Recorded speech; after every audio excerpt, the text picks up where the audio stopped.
ਜੈ ਮਸੀਹ ਦੀ। ਜੈ ਮਸੀਹ ਜੀ। ਪ੍ਰਭੂ ਯੀਸ਼ੂ ਜੀ ਦੇ ਪਾਵਨ ਪਵਿੱਤਰ ਜਲਾਲੀ ਨਾਮ ਦੇ ਵਿੱਚ ਅਸੀਂ ਤੁਹਾਡੇ ਸਾਰਿਆਂ ਦਾ ਸਵਾਗਤ ਕਰਦੇ ਹਾਂ ਇਸ ਸੰਡੇ ਦੀ ਇਬਾਦਤ ਦੇ ਵਿੱਚ। ਪ੍ਰਭੂ ਜੀ ਦਾ ਸ਼ੁਕਰਾਨਾ ਕਰਦੇ ਹੋਏ ਆਓ ਅਸੀਂ ਮਿਲ ਕੇ ਦੁਆ ਕਰੀਏ, ਦੁਆ ਮੰਗੀਏ, ਉਹਨਾਂ ਦਾ ਸ਼ੁਕਰਾਨਾ ਕਰੀਏ ਔਰ ਜੋ ਵੀ ਉਹ ਸਾਨੂੰ ਸਾਡੇ ਸ਼ੁਕਰਾਨੇ ਦੇ ਨਾਲ ਉਹ ਬਲੈਸਿੰਗਸ ਸਾਨੂੰ ਦੇਣਾ ਚਾਹੁੰਦੇ ਨੇ ਤੇ ਅਸੀਂ ਉਹਨਾਂ ਤੋਂ ਬਲੈਸਿੰਗਸ ਬਟੋਰੀਏ, ਆਪਣੀਆਂ ਝੋਲੀਆਂ ਫੈਲਾਈਏ, ਮੰਗੀਏ ਤੇ ਪਾਈਏ। Hallelujah, hallelujah. ਆਓ ਦੁਆ ਕਰੀਏ। ਪਵਿੱਤਰ ਅਤੀ ਪਵਿੱਤਰ ਪਰਮੇਸ਼ਵਰ, ਤੁਹਾਡੇ ਪਵਿੱਤਰ ਚਰਨਾਂ ਚ ਆਉਂਦੇ ਹਾਂ, ਤੁਹਾਡੇ ਪਵਿੱਤਰ ਸਿੰਘਾਸਨ ਦੇ ਸਾਹਮਣੇ ਆਉਂਦੇ ਹਾਂ, ਆਪਣੇ ਸ਼ੀਸ਼ ਝੁਕਾਉਂਦੇ ਹਾਂ, ਆਪਣੀ ਜਾਨ ਝੁਕਾਉਂਦੇ ਹਾਂ, ਆਪਣੇ ਦਿਲ ਝੁਕਾਉਂਦੇ ਹਾਂ, ਤੁਹਾਨੂੰ ਸਜਦਾ ਕਰਦੇ ਹਾਂ। ਯੈਸ ਲਾਰਡ, ਕਿਉਂਕਿ ਤੁਸੀਂ ਇਸ ਦੇ ਕਾਬਿਲ ਹੋ ਸਾਡੀ ਇੱਕ ਇੱਕ ਗਲਤੀ ਨੂੰ ਮਾਫ ਕਰਨਾ। ਜਿਸ ਰਸਤੇ ਤੇ ਤੁਸੀਂ ਸਾਨੂੰ ਟੁਰਾ ਰਹੇ ਹੋ ਪਿਆਰੇ ਪ੍ਰਭੂ, ਉਹ ਰਸਤਾ ਬੜਾ ਹੀ ਸਕਰਾ ਹੈ। ਇਸ ਰਸਤੇ ਤੇ ਇਕੱਲਿਆਂ ਚੱਲਣਾ ਬਹੁਤ ਮੁਸ਼ਕਿਲ ਹੈ, ਪਰ ਤੁਹਾਡੇ ਪਿਆਰ ਤੇ ਪਵਿੱਤਰ ਆਤਮਾ ਦੀ ਅਗਵਾਈ ਦੇ ਨਾਲ ਹਰ ਔਖਾ ਰਸਤਾ ਵੀ ਸੌਖਾ ਹੋ ਜਾਂਦਾ ਹੈ। ਯੈਸ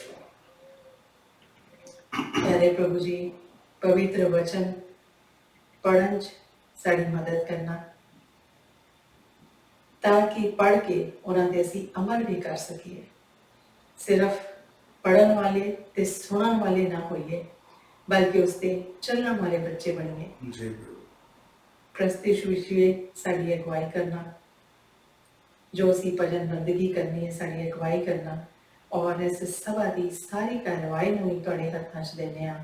ਤੁਸੀਂ ਸੰਭਾਲੋ ਤੇ ਤੁਸੀਂ ਸਾਨੂੰ ਬਲੈਸ ਕਰੋ, ਔਰ ਜੋ ਵੀ ਅਸੀਂ ਗਾਈਏ ਵਜਾਈਏ ਤੁਹਾਨੂੰ ਅੱਛਾ ਲੱਗੇ। ਯੈਸ ਲਾਰਡ, ਤੁਹਾਡੇ ਨਾਮ ਨੂੰ ਜਲਾਲ ਮਿਲੇ। ਜੀ ਪ੍ਰਭੂ। ਇਹ ਸਭ ਕੁਝ ਮੰਗਦੇ ਹਾਂ ਪ੍ਰਭੂ ਯੀਸ਼ੂ ਜੀ ਦੇ ਇਕਲੌਤੇ ਨਾਮ ਦੇ ਵਿੱਚ।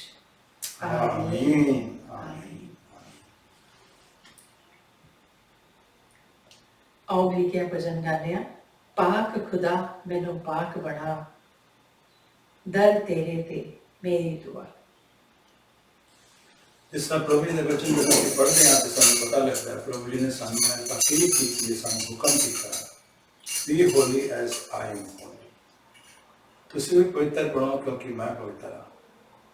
ਔਰ ਜੇ ਅਸੀਂ ਸੋਚੀਏ ਸਮਝੀਏ ਤੇ ਆਪਣੀ ਸਮਰਥ ਵਿੱਚ ਅਸੀਂ ਪਵਿੱਤਰ ਨਹੀਂ ਹੋ ਸਕਦੇ ਜਦ ਤੱਕ ਪ੍ਰਭੂ ਜੀ ਦਾ ਅਭਿਸ਼ੇਕ ਸਾਡੇ ਨਾਲ ਨਹੀਂ ਹੈ, ਜਦ ਤੱਕ ਪ੍ਰਭੂ ਜੀ ਦਾ ਮੇਲ ਭਰਿਆ ਹੱਥ ਸਾਡੇ ਸਿਰ ਤੇ ਨਹੀਂ ਹੈ, ਅਸੀਂ ਪਾਕ ਨਹੀਂ ਹੋ ਸਕਦੇ। ਇਸ ਲਈ ਆਓ ਮਿਲ ਕੇ ਦੁਆ ਕਰੀਏ, ਪ੍ਰਭੂ ਅੱਗੇ ਮੰਗੀਏ ਕਿ ਸਾਨੂੰ ਉਹ ਪਾਕ ਕਰਨ, ਪਵਿੱਤਰ ਕਰਨ। ਜਿਸ ਤਰ੍ਹਾਂ ਉਹ ਪਵਿੱਤਰ ਨੇ 80 ਗਜ਼ ਧਰਤੀ ਵਿੱਚ ਰਹਿੰਦੇ ਹੋਏ, ਜਿਸ ਤਰ੍ਹਾਂ ਕਮਲ ਦਾ ਫੁੱਲ ਜਿਹੜਾ ਚਿੱਕੜ 'ਚ ਰਹਿੰਦਾ ਹੈ ਲੇਕਿਨ ਫਿਰ ਵੀ ਉਹ ਚਿੱਕੜ ਦੀ ਸਮੈਲ ਆਪਣੇ ਅੰਦਰ ਨਹੀਂ ਲਾਉਂਦਾ, ਬਲਕਿ ਆਪਣੀ ਸਮੈਲ ਸਾਡੇ ਅੰਦਰ ਫੈਲਾਉਂਦਾ ਹੈ। ਐਸੇ ਤਰ੍ਹਾਂ ਅਸੀਂ ਇਸ ਧਰਤੀ ਵਿੱਚ ਪਵਿੱਤਰ ਰਹਿ ਸਕੀਏ। ਸੋ ਆਓ ਮਿਲ ਕੇ ਪ੍ਰਭੂ ਅੱਗੇ ਦੁਆ ਕਰੀਏ, ਇਸ ਗੀਤ ਦੇ ਰਾਹੀਂ ਪ੍ਰਭੂ ਕੋਲੋਂ ਮੰਗੀਏ ਕਿ ਸਾਨੂੰ ਉਹ ਪਾਕ ਬਣਾ। ਮੈਂ ਦਰਖਾਸਤ ਕਰਾਂਗਾ ਔਰ ਮੈਂ ਇਮਾਨ ਵੀ ਰੱਖਣਾ ਵਾ ਕਿ ਤੁਸੀਂ ਸਾਰੇ ਆਪਣੀ ਆਪਣੀ ਜਗ੍ਹਾ ਤੇ ਖੜੇ ਹੋ ਗਏ ਹੋਗੇ। ਆਓ ਆਪਣੀ ਜਗ੍ਹਾ ਤੇ ਖੜੇ ਹੋਈਏ, ਅੱਖਾਂ ਬੰਦ ਕਰਕੇ, ਹੱਥ ਫੈਲਾ ਕੇ। ਇਹ ਗੀਤ ਨਹੀਂ, ਇੱਕ ਦੁਆ ਹੈ, ਪ੍ਰਭੂ ਕੋਲੋਂ ਮਿਲ ਕੇ ਦੁਆ ਮੰਗੀਏ।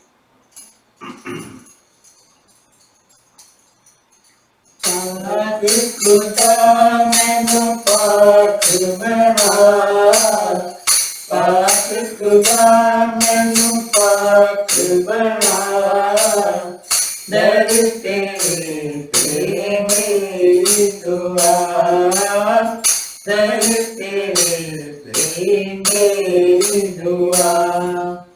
ਪਾਕ ਖੁਦਾ ਮੈਨੂੰ ਪਾਕ ਬਣਾ, ਪਾਕ ਖੁਦਾ ਮੈਨੂੰ ਪਾਕ ਬਣਾ, ਦਰ ਤੇਰੇ ਤੇ ਮੇਰੀ ਦੁਆ, ਦਰ ਤੇਰੇ ਤੇ ਮੇਰੀ ਦੁਆ।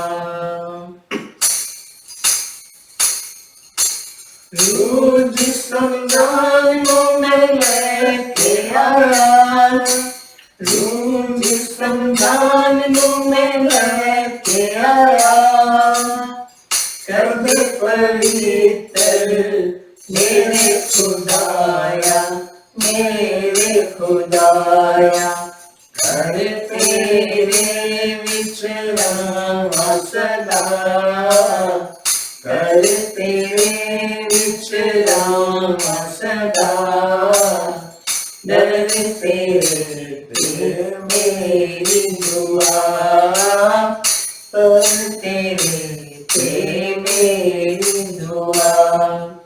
पाक खुदा मैनू पाक बना, पाक खुदा मैनू पाक बना, दर तेरे पे मेरी दुआ, दर तेरे पे मेरी दुआ। दे पवित्र आत्मा में गाऊंगा सदा, दे पवित्र आत्मा में गाऊंगा सदा, राम पवित्र विच जहां, विच जहां, दूर तेरे नाल चमका सदा, दूर तेरे नाल चमका सदा, दर तेरे पे मेरी दुआ, दर तेरे पे मेरी दुआ। पाक खुदा मैनू पाक बना, पाक खुदा मैनू पाक बना, दर तेरे पे मेरी दुआ, दर तेरे पे मेरी दुआ। कि तुम आ जाओ पुकारे, कि तुम आ जाओ पुकारे, बेड़ी ईमान दी तू या किनारे, या किनारे, जेड़े तेरे नू मैं देखा सदा, तेरे तेरे नू मैं देखा सदा, दर तेरे पे मेरी दुआ, दर तेरे पे मेरी दुआ।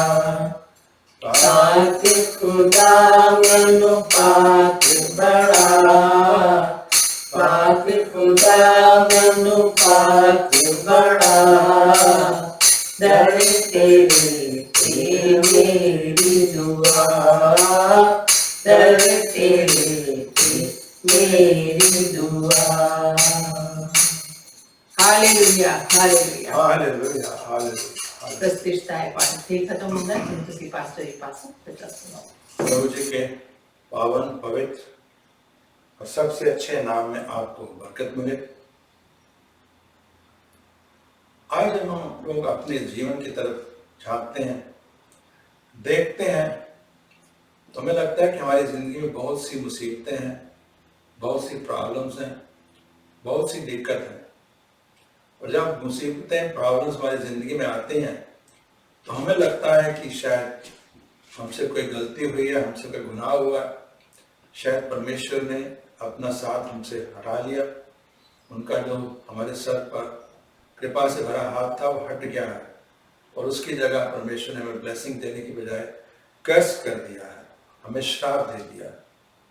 और अक्सर हम लोग जो ऐसी अवस्था में होते हैं तो हम परमेश्वर से भी नाराज हो जाते हैं, हम उनको भी गलत शब्द बोलने शुरू कर देते हैं। लेकिन माय ब्रदर्स एंड सिस्टर्स, प्रभु के वचन में अगर जाके देखें तो प्रभु का वचन हम इसके विपरीत बताता है।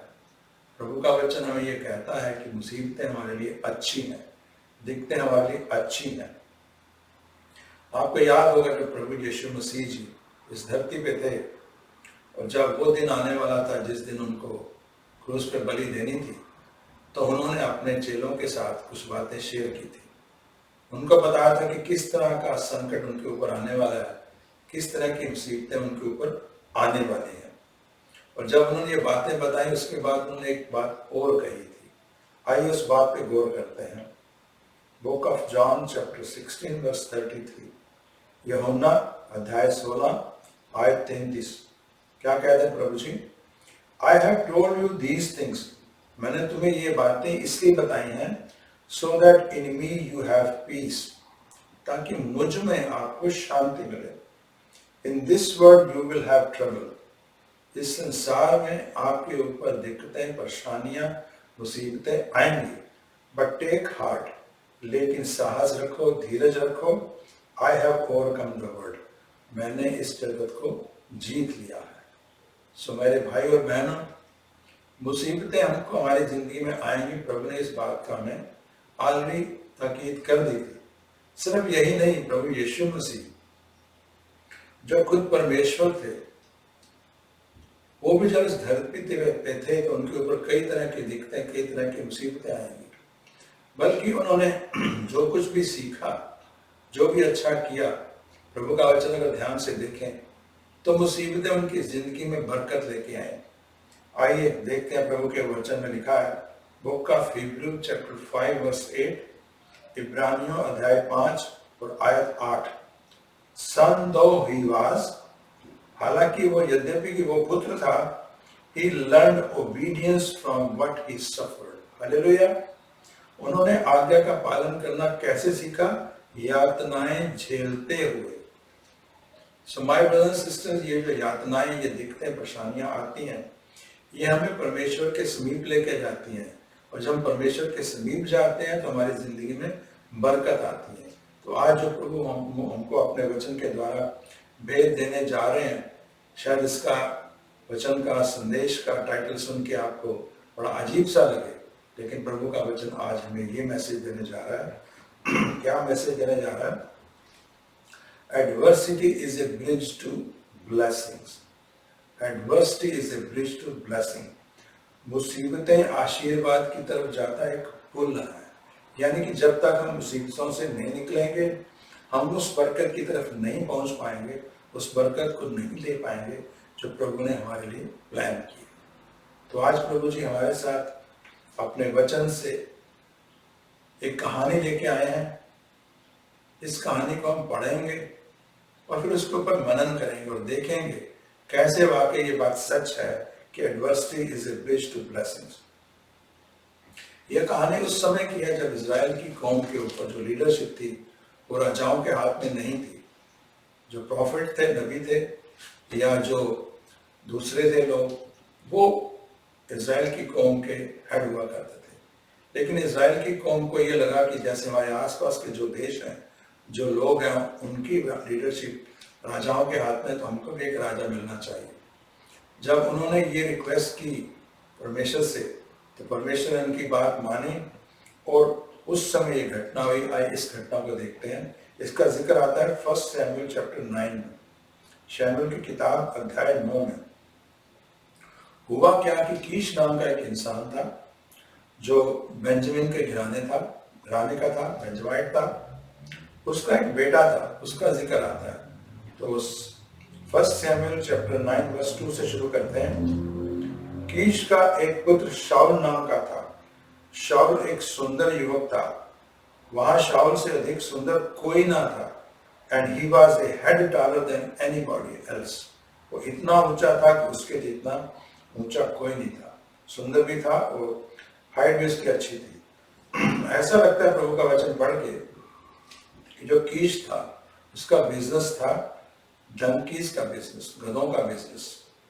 उस समय की बात, जिस समय की बात है, उस समय जो डंकीज थे, जो गधे थे, they were symbol of trade and commerce. ये ट्रांसपोर्ट के मीन भी थे और कई तरह के कामों में इसका इस्तेमाल किया जाता था। तो हुआ क्या कि कीश के जो कुछ गधे थे वो खो गए। तो उसने अपने बेटे को बुलाया। आइए देखते हैं वर्ष नंबर 3 आयत 3। एक दिन कीश के गधे खो गए, इसलिए कीश ने अपने पुत्र शाऊल से कहा, सेवकों में से एक को साथ लो और गधों की खोज में जाओ। तो अपने पिता का हुक्म मान के जो शाऊल था, उसने क्या किया, अपने नौकर को लिया और पिता के जो गधे खोए थे उनको ढूंढने के लिए वो घर से निकल पड़ा। वो निकल के दूर चलते चलते चलते चलते कई नगर लांघते हुए बहुत दूर पहुंच गए, इतनी दूर पहुंच गए और लेकिन गधे उन्हें नहीं मिले। तो उनको ये डर होने लगा कि ये ऐसा ना हो कि गधों की खोज में इतनी दूर निकल आया कि हमारे पिता जो है, हमारा जो परिवार है, वो बजाय गधों की चिंता करने की हमारी चिंता करने लग पड़े। वर्स 5, अंत में शाऊल और उसका सेवक सूफ नगर के नाम के नगर में आए। शाऊल ने अपने सेवक से कहा, चलो हम लौटें, मेरे पिता गधों के बारे में सोचना बंद कर देंगे और हम लोगों के बारे में चिंतित होने लगेंगे। लेकिन जो नौकर था वो सियाना था, जो समझदार था, उसे पता था कि हम दूर आ गए हैं लेकिन हमें खाली हाथ नहीं लौटना चाहिए। उसने उसे क्या कहा, कहता है, look, in this town there is a man of God. ये जो शहर आ रहा है, इस शहर में प्रभु का, परमेश्वर का एक व्यक्ति है। ही इज हाईली रिस्पेक्टेड, उसका बहुत आदर सम्मान है। And everything he says comes true, और जो कुछ भी कहता है वो सच होता है। Let's go there now, perhaps he will tell us what way we should go. कहते हैं उसके पास चलते हैं, उससे पूछते हैं, क्योंकि उसकी हर बात सच होती है, कि किस तरफ जाकर हमें अपने गधों को, डंकीज को ढूंढना चाहिए। इस बात पर साउल नौकर से कहता है कि देखो, हमारे पास उसको भेंट देने के लिए कुछ भी नहीं है, जो साथ हम लाए थे वो खर्चा हो चुका है, यहाँ तक कि हमारा खाद्य पदार्थ भी खत्म हो गया। तो नौकर ने बोला, चिंता मत करो, मेरे पास कुछ चांदी के सिक्के हैं, आप उन्हें देंगे। तो वो उस तरफ चल पड़े जहां परमेश्वर का दास, परमेश्वर का साउल का दास उसको लेके जाने लगा। जब वो आगे जाते हैं उस नगर की तरफ, तो आगे से कुछ जवान लड़कियां आती हैं। वो उनसे पूछते हैं कि वेयर इज द सीयर, यानी कि भविष्यवक्ता कहाँ है। तो लड़कियां उन्हें बताती हैं कि जैसे ही आप आगे जाओगे वो आपको मिलेगा, क्योंकि वो आ रहा है, वो वर्शिप करने के लिए आ रहा है। वर्ष 14, आयत 14, शाऊल और सेवक ने ऊपर पहाड़ी की पर नगर की तरफ बढ़ना आरंभ कर दिया। जैसे ही नगर में घुसे, उन्होंने शमूएल को अपनी ओर आते देखा। शमूएल नगर के बाहर उपासना के स्थान पर जाने के लिए अभी आ ही रहा था। हालेलुया! देखिए अब क्या होता है। प्रभु हर चीज हमारी जिंदगी में प्लान करते हैं। इससे पहले कि साउल शमूएल से मिलता, एक दिन पहले ही परमेश्वर ने शमूएल को एक बात बताई थी। क्या बात बताई थी? उसका जिक्र आता है वर्ष 16 में। कल मैं इसी समय तुम्हारे पास एक व्यक्ति को भेजूंगा, वह बेंजामिन के परिवार समूह का होगा, तुम्हें उसका अभिषेक कर देना चाहिए। You should anoint him as the ruler of Israel. He will deliver them from the hand of Philistine. वो इज़राइल की कौम को फिलिस्तीन के हाथों से बचाएगा, छुड़ाएगा। I have looked on my people, for their cry has reached me. परमेश्वर कहते हैं कि मैंने अपनी प्यारी कौम इज़राइल की रोना सुन लिया है, उनके कष्टों को देखा है, इसलिए मैंने उनको एक राजा देने का प्लान किया, और राजा वो होगा जो कल तेरे पास आएगा। परमेश्वर ने पहले ही उसे बता दिया था। भाई ब्रदर एंड सिस्टर्स, आइए देखिए क्या होने जा रहा है। जो हम चीजें अपने लिए मिसफॉर्चून मानते हैं, वही वो जगह होती है जहां से हमारी बरकतें आती है। साउल ने शायद सोचा होगा कि मैं तो मेरे पिता के गोदे खो के मैं वो लेने आ रहा, लेकिन परमेश्वर का प्लान कुछ और था। इस बाहर आने की वजह से परमेश्वर उसको किंग बनाने जा रहा था इज़राइल का। प्रभु का वचन हमें बताता है कि the dark moment of our life last only so long as is necessary for God to accomplish his purpose. हमारी जिंदगी में जो भी अंधेरे दिन आते हैं वो तब तक रहते हैं जब तक परमेश्वर का जो प्लान है उन अंधेरे दिनों से बरकत देने का वो फुलफिल नहीं हो जाता। सो जब when Samuel caught sight of Saul, the Lord said to him, और जब साउल ने मिला सैमुअल से, सैमुअल ने साउल को देखा, तो परमेश्वर ने सैमुअल से, नबी से बात की। क्या कहा? This is the man I spoke to you about. ये वही व्यक्ति है जिसके लिए मैंने तेरे साथ बात की थी। He will govern my people, वही हमारे मेरे लोगों पर शासन करेगा। लेकिन साउल को नहीं पता था ये जो मेरा इंसान सामने आ रहा ये वही नबी है जिससे मैं मिलने जा रहा था। तो उससे पूछता है कि वो नबी कहाँ है जिसको हम ढूंढने के लिए आए हैं। तो उसने बोला, मैं वही नबी हूँ, मैं तेरे को बताऊंगा कि तेरे गधे कान खोए। लेकिन ऐसा कर, मेरे साथ रह आज का दिन, मेरे साथ भोजन कर, और कल सुबह मैं तेरे को बताऊंगा। और साथ में उसने आश्वासन भी दिया। आयत 20, उन गधों की चिंता ना करो जिन्हें तुमने 3 दिन पहले खो दिया, वे मिल गए हैं। अब तुम्हें सारा इज़राइल चाहता है और तुम्हें और तुम्हारे पिता के परिवार के सभी लोगों को चाहता है। शमूएल ने उसे मैसेज दिया कि चिंता मत करो, जो गधे खोए थे वो मिल गए हैं, लेकिन परमेश्वर का प्लान है तुझे, तेरे परिवार को, इस इज़राइल कौम का, जो उनकी चुनी कौम का, उसका राजा बनाने का। इस पर शाऊल ने उत्तर दिया, but am I not a Benjamin? क्या मैं बेंजामिन घराने का नहीं हूँ? From the smallest tribe of Israel, तो इज़राइल की सबसे छोटा कुनबा, मैं तो वहाँ का हूँ। And is not my clan the least of all the clans of tribe of Benjamin? और बेंजामिन के कुनबे में मेरा परिवार जो है वो सबसे छोटा है। Why do you say such a thing for me? मेरे तो ऐसी बात क्यों कर रहा है कि मैं इस इज़राइल की कौम का राजा बनूंगा? My brothers and sisters, आपको याद होगा एग्जैक्टली सेम चीज गिडेन ने बोली थी जब परमेश्वर ने उसको इज़राइल की लीडरशिप दी थी। गिडेन में यही कहा था कि मैं तो, मेरा घराना तो इज़राइल के घराने में सबसे छोटा है और उस घराने में मेरा परिवार तो सबसे छोटा परिवार है और अपने परिवार में सबसे छोटा हूँ। But my brothers and sisters, प्रभु हमारे बहुत महान है। प्रभु हमेशा कमजोर चीजों को, कमजोर लोगों को इस्तेमाल करते हैं अपनी महिमा के लिए। प्रभु के वचन में लिखा है, the weak things of the world, God loves to use the weak things of the world to shame the things which are strong. वो जो ताकतवर हैं उनको शर्मिंदा करने के लिए परमेश्वर संसार के उन लोगों को इस्तेमाल करता है जो कमजोर हैं। क्यों करते हैं? क्योंकि जब कमजोर व्यक्ति विजयी होता है, जब कमजोर व्यक्ति को वो ओहदा मिलता है, जब अनपढ़ इंसान को वो जगह मिलती है, तो ये प्रूफ करता है कि जो कुछ हुआ परमेश्वर के हाथ से हुआ, उस इंसान ने नहीं किया। तो इसी तरह हुआ, शमूएल के साथ साउल रुक गया, उन्होंने फिर को भोजन किया और वचन 25 में लिखा है, जब उन्होंने भोजन समाप्त कर लिया वे आराधनालय से उतरे और नगद पर पहुंचे। शमूएल ने छत पर शाऊल के लिए बिस्तर बिछाया और शाऊल सो गया। They rose about daybreak, अगले दिन वो सुबह सुबह उठे। शमूएल ने उसे बोला, Get ready and I will send you on your way. कहता है, खड़ा हो, तैयार हो और मैं तुम्हें उस रास्ते पे भेजूंगा जो तेरे लिए, जिसे तुझे जाना चाहिए। और शमूएल तैयार हो गया और दोनों बाहर चले गए। जब वो शहर के कोने पे आए, किनारे पे आए, एंड पे आए, तो शमूएल एक और बात कही साउल को, क्या बोला? Tell the servant to go ahead of us. अपने नौकर को बोल कि वो हमारे आगे आगे चले। और नौकर ने वैसा ही किया। But you stay here for a while. लेकिन तो थोड़ी देर यहाँ पे ठहर, so that I may give you a message from God. ताकि मैं परमेश्वर का एक संदेश तुझे दूँ। यही बात हुई।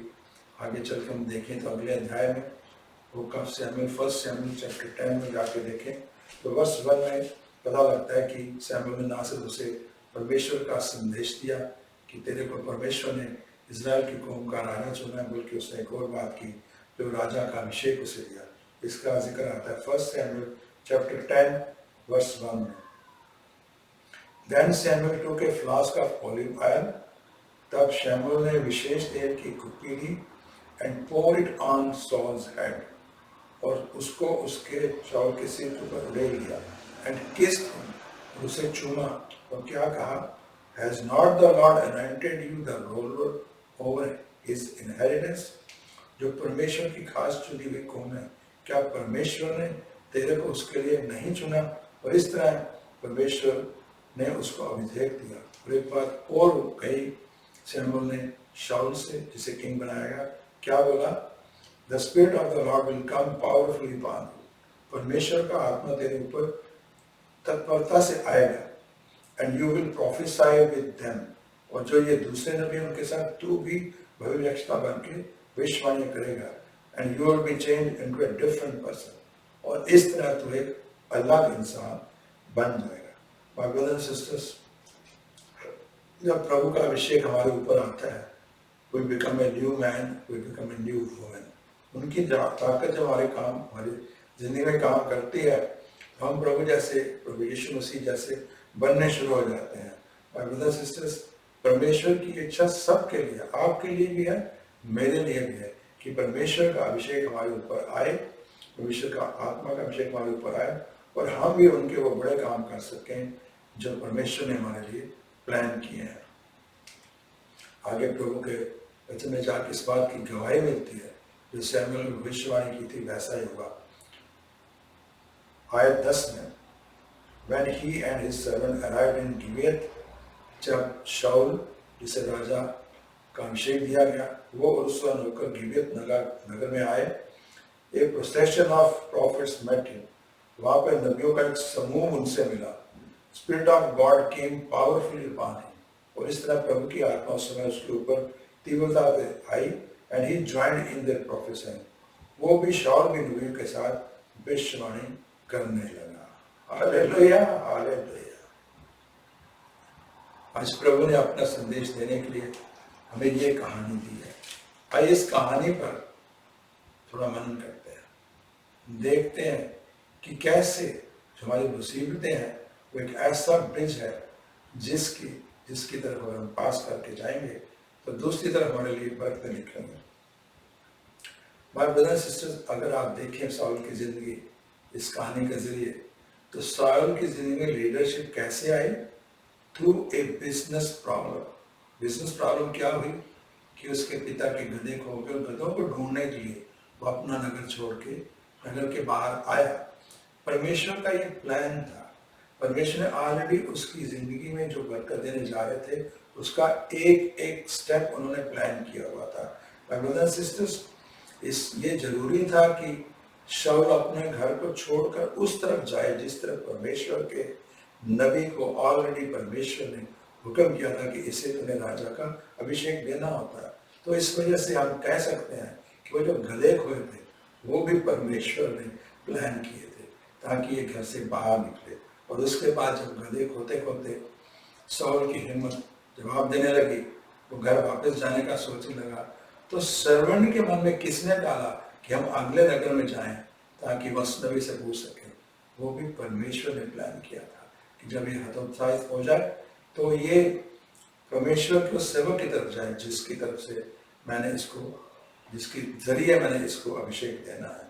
और माय ब्रदर्स सिस्टर्स, जब वो गया उस जगह पे उस सर्वेंट की बात मानकर, तो परमेश्वर ने एक दिन पहले ही उस नबी को ये बात बता दी थी कि कल जो आएगा और जिसको मैं इशारा करूंगा वही मेरा चुना हुआ है, उसको तू राजा का अभिषेक देगा। So each and every single details of Saul's life was planned by God, and his plan worked flawlessly, बगैर किसी नुक्स के उनका जो प्लान था उसको बरकत देने का इस दुख के जरिए वो पूरा हुआ।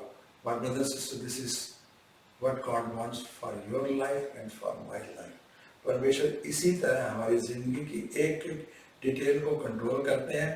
जो सुख आता है वो भी, और जो दुख आता है वो भी उनकी तरफ से आता है, और उसमें से वो चाहते हैं कि हम वो बरकत पा सके। अगर हम दुख के दिनों में अपने आप को संभाल के रखें, एक अच्छे इंसान की तरह वो करें, जो एक अच्छे मसीह की तरह वो करें जो मैं करना चाहिए, तो ऐसा ही होगा। सिर्फ यही कहानी नहीं, कई कहानी आप पढ़ें तो आपको पता लगेगा कि adversity is a bridge to blessings.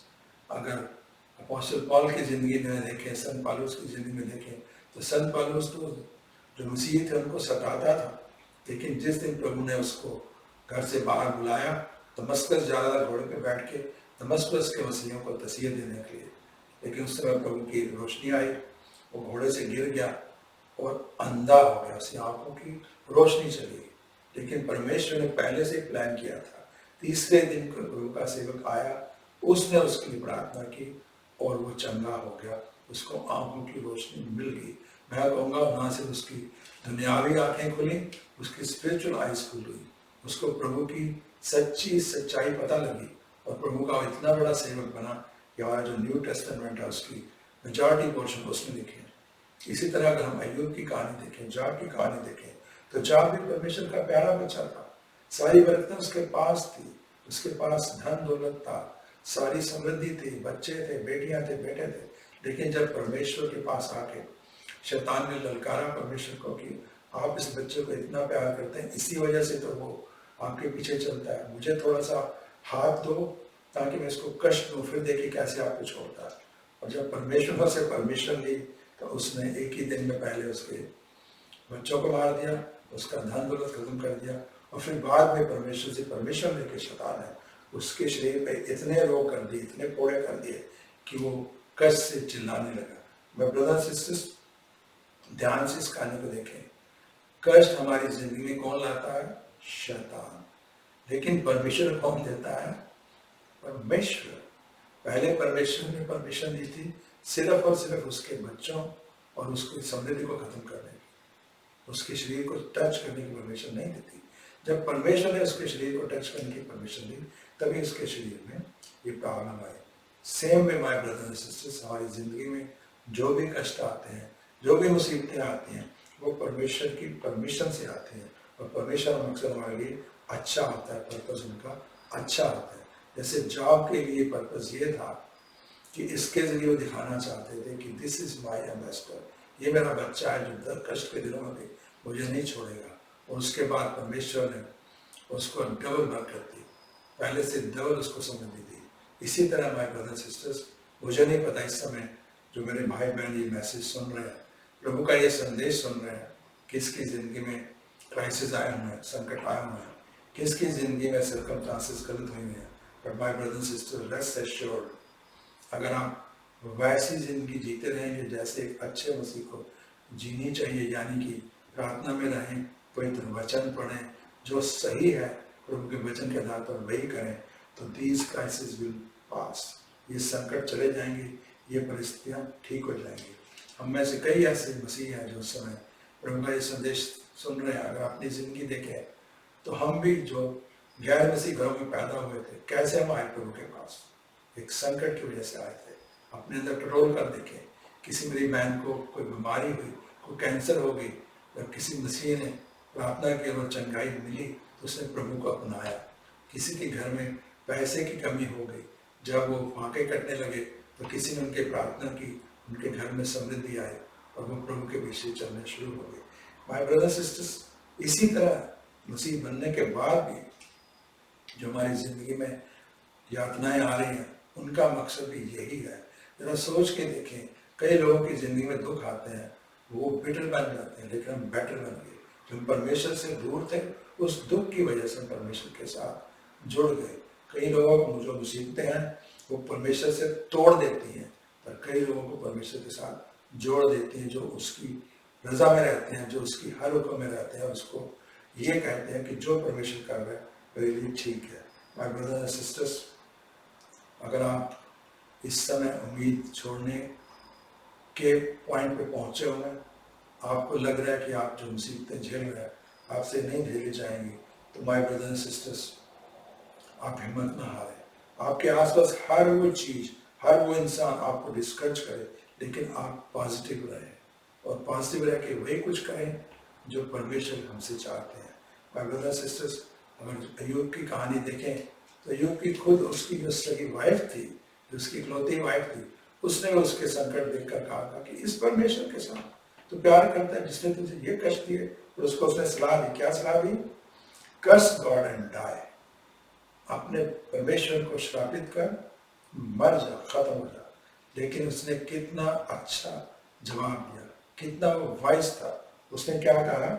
Shell we indeed accept good from God, क्या हम परमेश्वर से सिर्फ चंगाई की उम्मीद रखें एंड नॉट एक्सेप्ट एडवर्सिटी, और परमेश्वर जो हमें कष्ट भेजता है उसको ना स्वीकार करें। यहां तक कि उसने अपने मुंह से एक भी उलाहना नहीं दिया, एक बार भी कंप्लेंट नहीं की।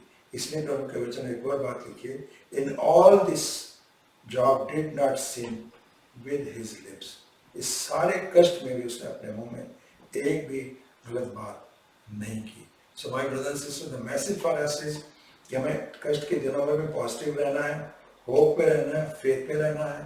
ये होप और फेथ ऑटोमेटिकली कष्ट के दिनों में हमें नहीं मिलेंगे, हमारी उम्मीद टूट जाएगी, हमारा विश्वास गड़बड़ा जाएगा।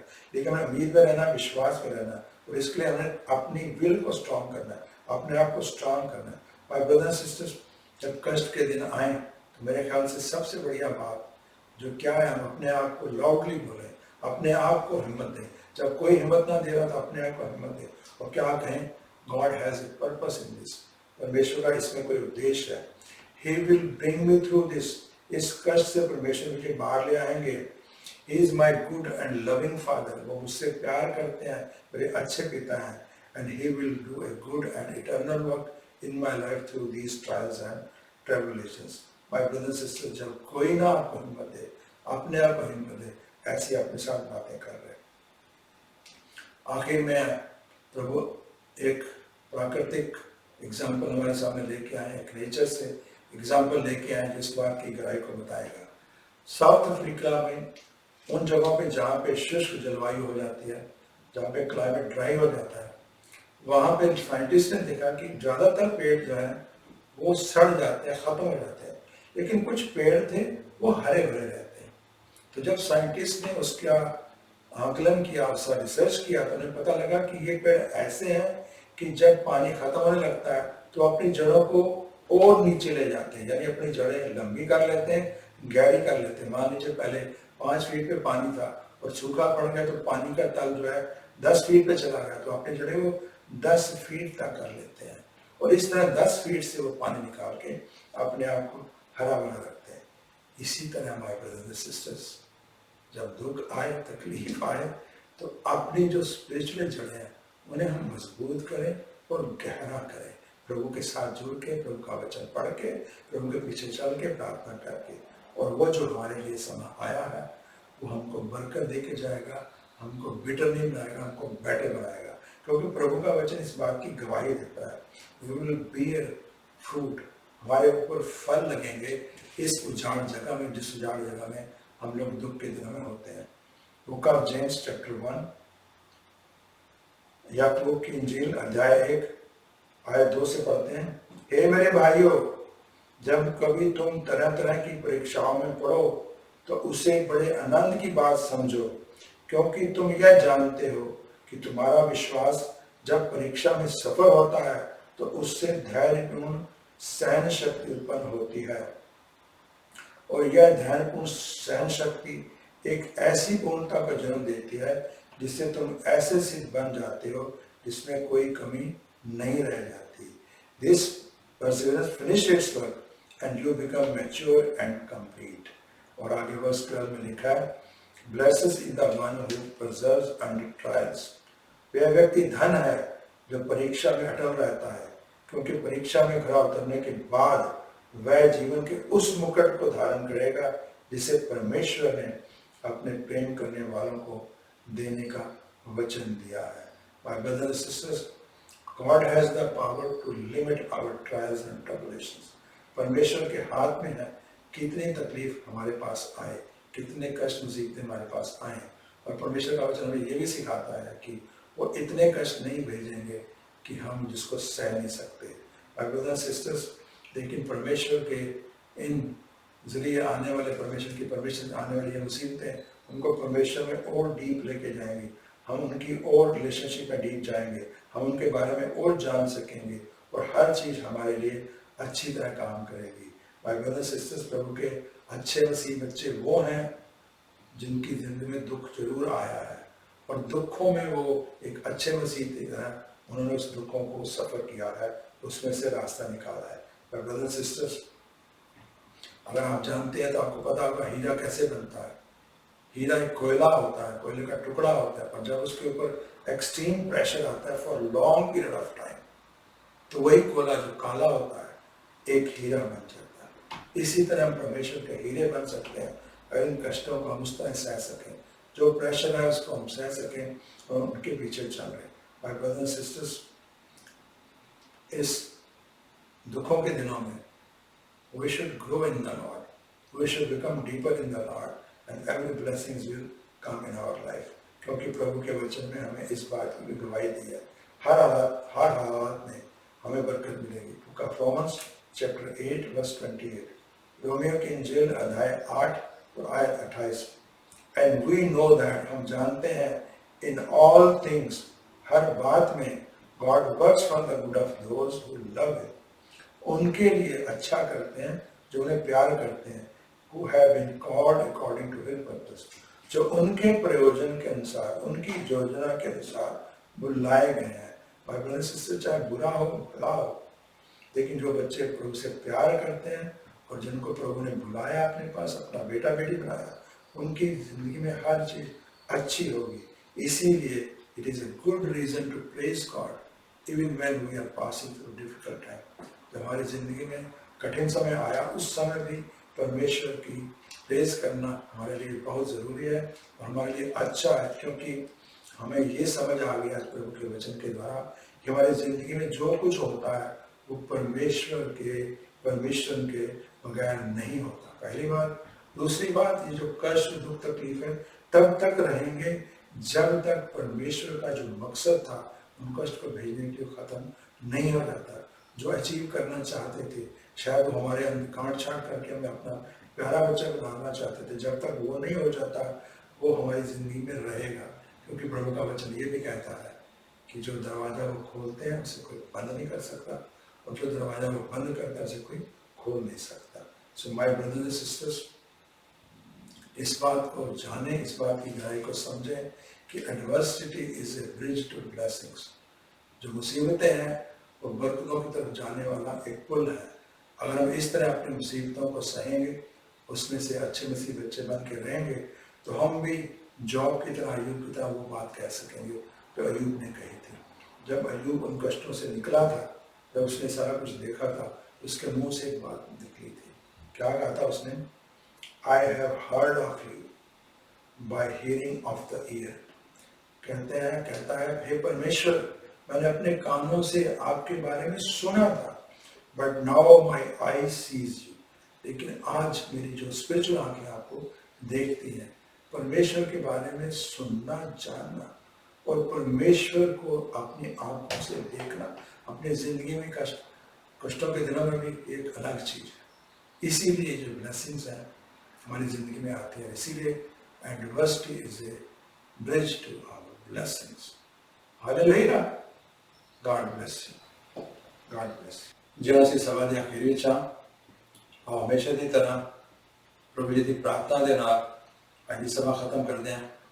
आओ सिरां नूं झुकाइए, अखां बंद करिए और लॉर्ड्स प्रेयर जो पंजाबी जिसे हमेशा करते हैं वो प्रार्थना करिए प्रभु के चरणों च खड़े होकर। हे साडे पिता जेड़े स्वर्ग विच हो, तुहाडा नाम पाक मन्निया जाए, तुहाडा राज आए, तुहाडी मर्जी जेड़ी स्वर्ग विच पूरी होंदी है जमीन उत्ते भी होए।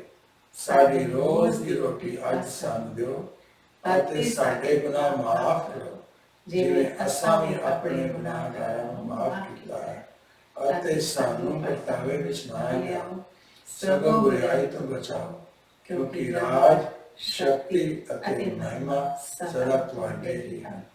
आमीन आमीन आमीन। आओ सभा दे अखीर विच अपनी बरकतां नूं इकट्ठियां करके अपनी झोलियां नूं भर के जाइए। प्रभु के वचन के राही जो साडे कोल बरकत आ रही ने, आओ उन्हां नूं रिसीव करिए। The Lord bless you and keep you. The Lord make his face shine on you and be gracious to you. The Lord turn his face towards you and give you peace. Punjabi विच यहोवा तुहानूं आसीस देवे अते तुहानूं सुरक्षित रखे। यहोवा तुहाडे उत्ते मेहरबान होवे अते अपनी मेहर दर्शावे। यहोवा तुहाडे उत्ते कृपा दृष्टि नाल वेखे अते तुहानूं शांति देवे। आमीन आमीन आमीन। प्रभु तुहानूं खूब बरकत देन, खूब खुशियां देन जी। नवा जो हफ्ता शुरू होया संडे तो तुहाडे लिए खूब बरकत भरिया होए, खूब खुशियां मिलन। हमेशा की तरह सी सभा दे अखीर विच आओ मिलके कहिए, प्रभु यीशु जिंदा है। God bless you. God bless you. God bless you.